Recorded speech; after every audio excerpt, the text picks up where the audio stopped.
می‌بینیم یک نمونه دیگر از حضرت عمر رضی الله عنه میگیریم.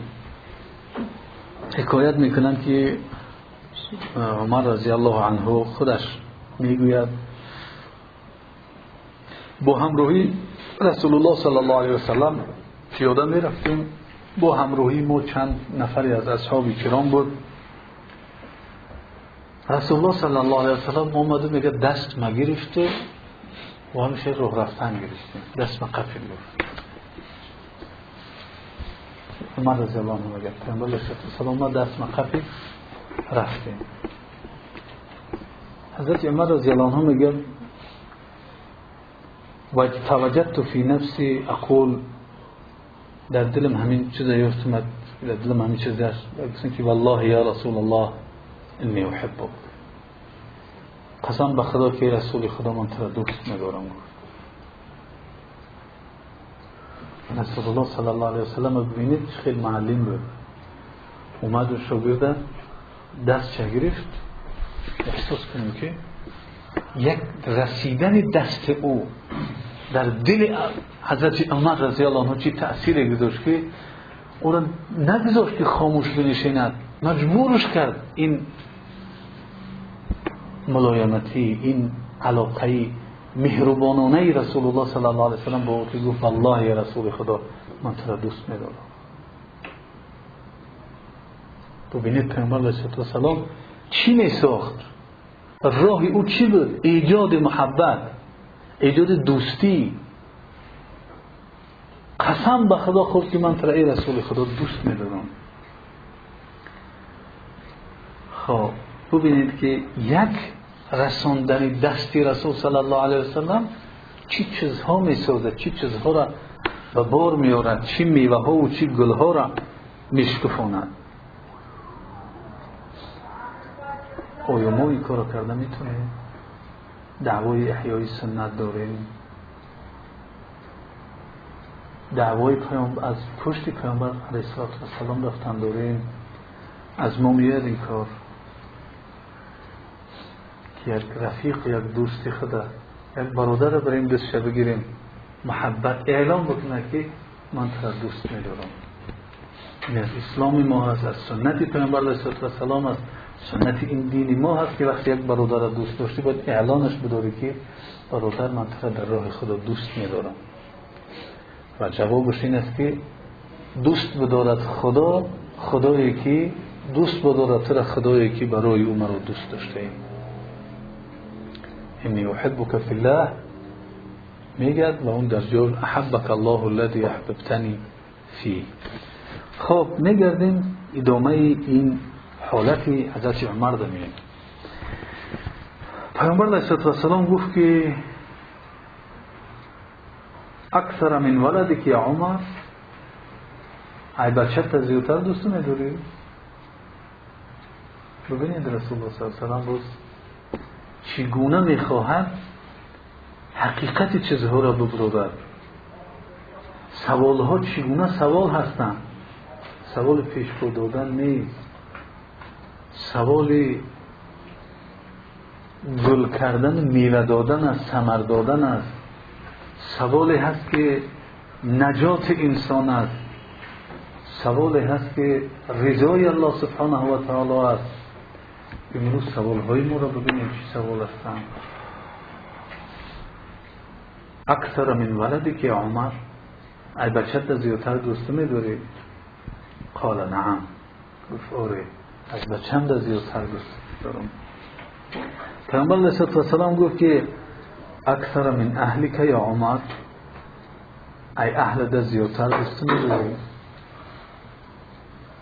از همسر و خانواده من زیادتر دوست می‌داری؟ قال نعم، آره دوست از من زیادتر دوست می‌دارم. پیامبر علیه السلام گفت که اکثر من مالک یا عمر، ای مال در زیادتر من دوست نداری؟ گفت آره. گفت اکثر من نفسک یا عمر، ای خودت دیده من بیشتر دوست نداری؟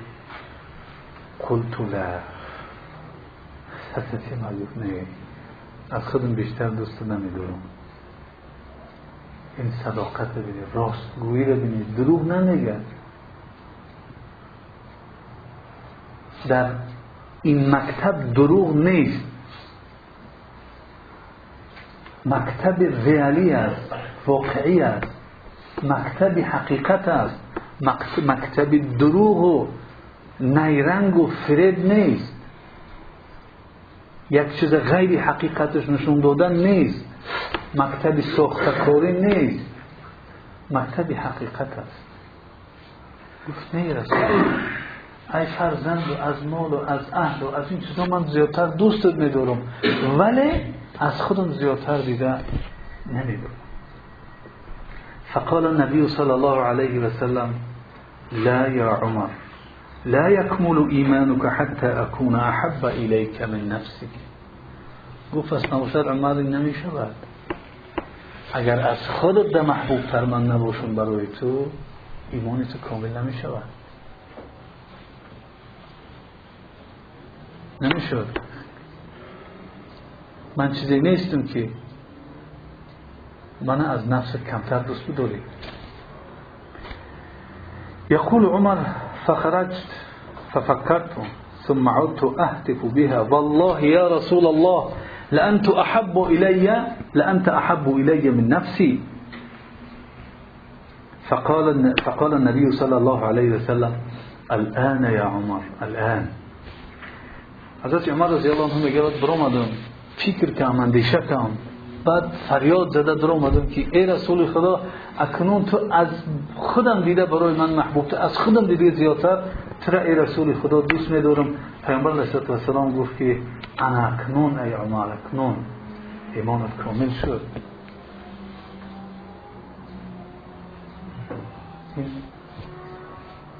فرزندش عبدالله میگه گفتم که پدر تو چی شد که بیرون اومدی و در اومدی ای گفت گفتی پیش ای گفت گفتی. فرزندش عبدالله سوالش میکنه که پدری چی گفت شد که تو اومدی با فکر دیگه کردی؟ گفت برو اومدم یاد بنای فرزندم گفت من برو اومدم خودم سوال کردم که روز قیامت بیشتر محتاج کی هست؟ من محتاج خودم یا محتاج رسول الله؟ با خودم سوال دادم میره روز قیامت من محتاجتر به کی هستم؟ به نفسم یا به رسول الله صلی الله علیه وسلم؟ پس دیدم که حاجتی الیه اکثر من حاجتی الی نفسی. دیدم که احتیاج من نسبت به رسول الله صلی الله علیه وسلم از احتیاج خودم به خودم دیده بیشتر است.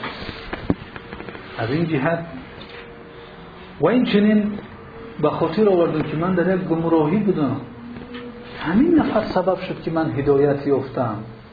فضیلت ها را انسان ذکر، اینا همش فقه هستن برای ما. یک کسی که بالای ما فضیلت دارد اون رو باید فراموش نکنیم.